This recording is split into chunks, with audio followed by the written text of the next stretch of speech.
Welcome to the Impact ECMO podcast. We highlight the stories of impact innovators and connect them with the allies they need to amplify the good they can do in the world. I'm your host, Jacob Haney. So we have a love-hate relationship with plastics. It's hard to imagine modern life without it, and yet plastic waste is choking our ocean and clogging up our planet. Plastic's not going away anytime soon. Something's got to give. Gavin with Sporadicate just might have a viable solution. They've developed a process that uses plastic as food for mycelium, or fungus. The byproduct is actually organic compost soil, and they currently are doing a production trial with the city of Pocatello to process all of the city's plastic. Let's jump in and better understand their story and find out what allies they need to help make the change they want to see in the world. So with that, let me welcome Gavin Pechey with Sporadicate. Hi, Jacob. Thanks very much for having me on your show. This is an exciting opportunity. It's a lot of people that are involved in the environment that can actually see the problem with plastics. And once you start researching, it gets larger and larger. Recycling has always been that, it's okay if I use this plastic because it's recyclable. There's a number at the bottom. But unfortunately, as you get into it, you kind of realize that it's a bit of a lie. And maybe only one of the number one on the plastic recycling triangle can actually be recycled. And then, of course, you can only recycle it once or twice and it becomes useless again. Plastics is one of the things that is just not going away. It's a really cheap and fantastic product, but recycling and the whole plastic environment still remains plastic. You recycle plastic, what do you get? You get more plastic, and the cycle just keeps on growing and growing. When you think that the world is producing 354 million tons of new plastic a year, and that is predicted to go up to 1 billion tons of plastic a year by 2050, imagine what the status of the Earth will be at that stage if we don't find a decent solution. So that's where we are today, looking for an answer. And out of all my research, I found mycelium was actually using plastics as a food source. It's the same old mycelium fungi that grows on your tree when it falls over in the forest and degrades that whole tree down so it can be reintegrated in that forest and the soil. Those type of mushrooms eat carbon as part of its food source. Plastic's just another carbon molecule with a couple of other elements. But if you grow mycelium and mushrooms, it gives the opportunity for the mushrooms to turn to the plastic and use as this food source, which reduces any opportunity for microplastics or any other harmful byproducts. That's one of the problems with recycling or any of these other processes that are coming out. There's a lot of microplastics and other contaminants that are leaking out and getting into our groundwater, into the soils, and of course into the ocean. Microplastics are found in the brain of all places. And once you start hitting that, you start getting a bit worried about what are we going to be in the next 20 or 30 years. Half of our body is going to be plastics. So we got to start finding a solution. And I think we have it, and could be one of the cogs in the whole plastic solution.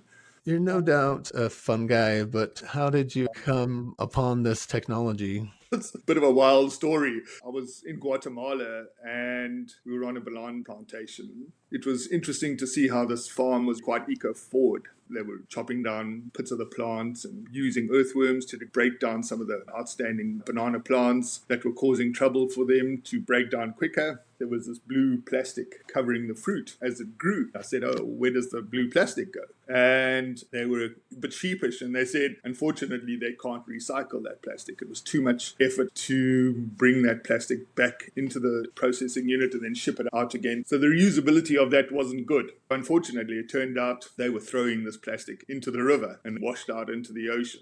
Just imagine the size and the quantity. It's just multiple and multiple plastic getting tossed into the ocean. And just for a small thing, you see the big farms in Guatemala of over 10,000 hectares, and they were doing the same sort of thing.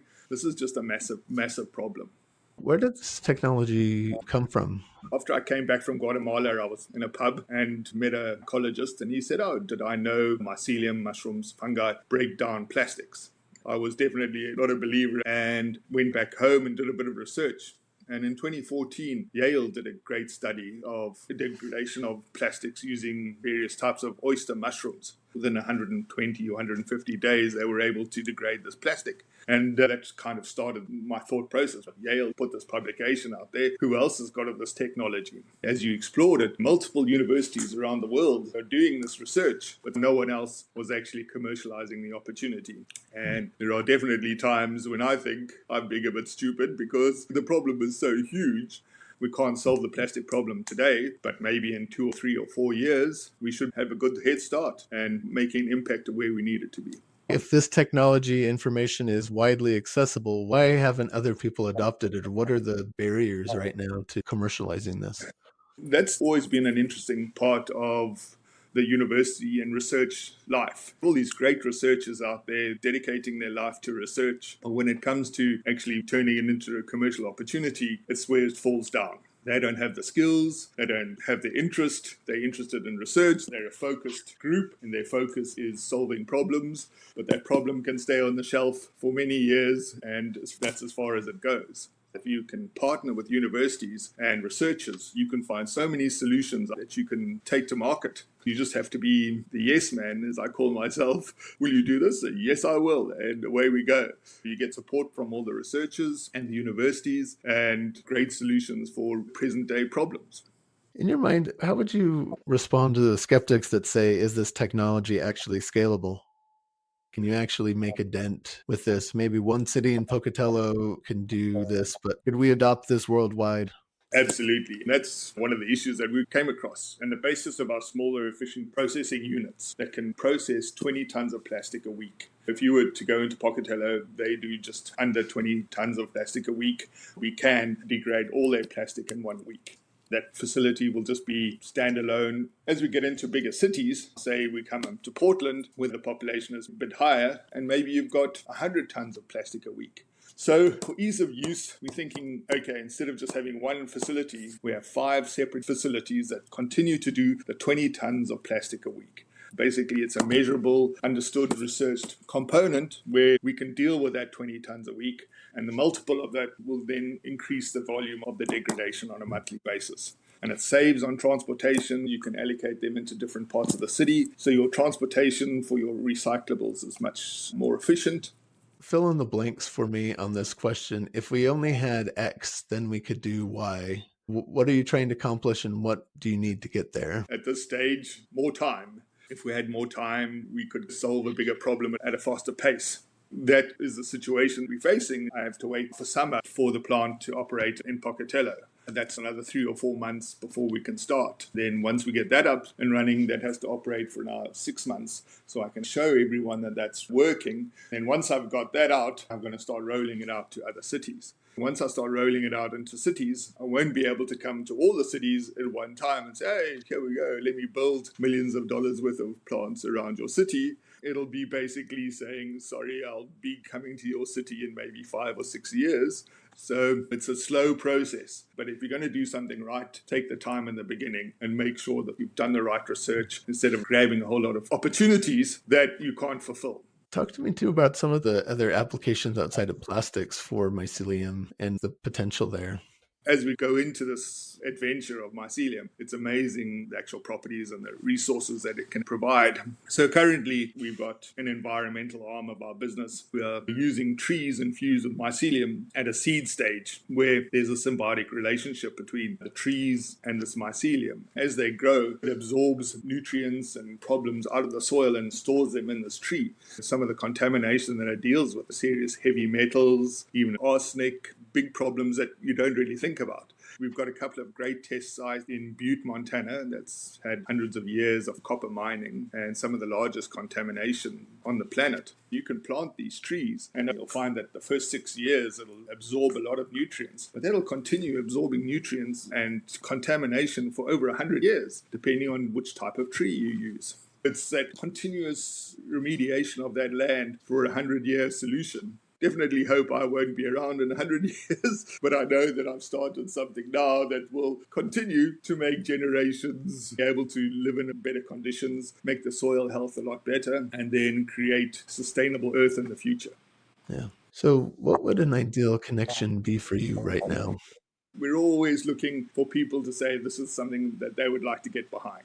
Once we get community involvement, you'll find that people start talking about this, start asking questions, start talking to their neighbors and their friends about it. Have they heard about it? This is kind of where you need to be. You need to build that community interest, that community support. From there, we can develop relationships and also build our support base. So when I want to move into a new town, they would have already heard it because the people will be talking about it. I'll walk in and say, I want to do plastics in, say, Salt Lake City. And they'll say, yeah, we've heard from the community and this is something that we want to adopt as quickly as possible. So I think community support, communication is our best ground roots operation for our future. The supporting of the environmental community does give your business that credibility, that excitement on the ground. And that leads to people saying, not only do I want to support the business, I want to invest, I want to work for the business, I want to develop this as an opportunity to franchise the business. I want to get involved, and that involvement then will just make my life a lot easier. And I'm guessing too, if there were interest in terms of investment that could move faster and go farther if there was more capital to deploy. Absolutely. How would you describe an ideal investor for you right now?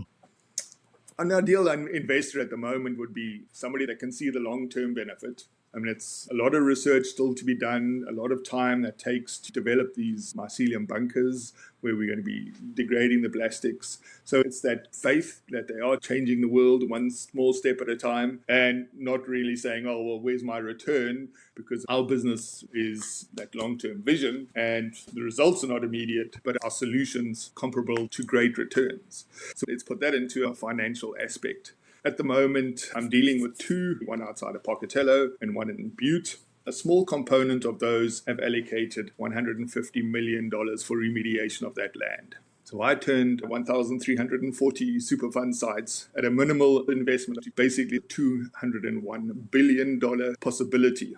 It doesn't seem to be too bad if we started off the project now and in 10 years we had 20-30% of that business. That's a really good return. And we're also doing something wonderful for the planet. It's not just when can I make money tomorrow, it's how can I make sure that my kids have an environment. How can I leave my legacy going forward to make sure that, the planet can continue to heal itself, make it viable for my children's children, and it's not just another investment. It's a condition. It's an involvement in the community. Perfect.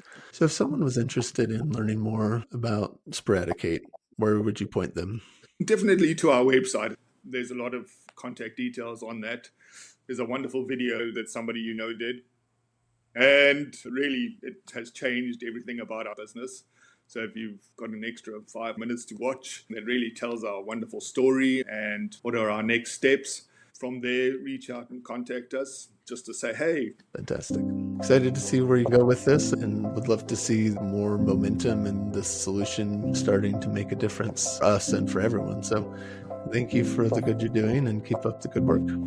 Thank you, Jacob. It was a pleasure being on today, and I'm pretty excited to get this out to everyone. Thank you. Thank you.